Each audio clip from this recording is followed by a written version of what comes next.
And once again, here's a little reminder of something that we spoke about earlier in the course, but it's always good to remind ourselves, especially if some of you are jumping in at a little later point in time here. I'd like to look at the signs of the trig functions, and in particular I'm going to look at the signs of sine, cosine, and tangent, and then we'll come back to this when we add in secant, cosecant, and cotangent.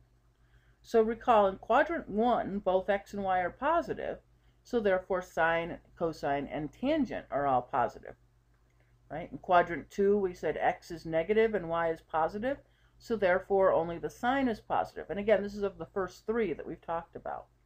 In quadrant 3, both x and y are negative, and so sine and cosine are negative and only tangent is positive.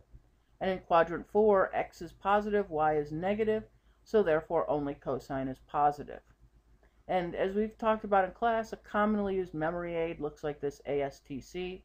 All students take calculus. Gives us kind of the way of remembering who's positive in which quadrant. Now, what we're now going to be doing in the next video is we're going to develop and use a common identity. And the identities will be of the form a squared plus b squared equals c squared. And as such, we have the Pythagorean identity. Again, something we've mentioned before, but it's going to help us develop where we're heading to later on in the section.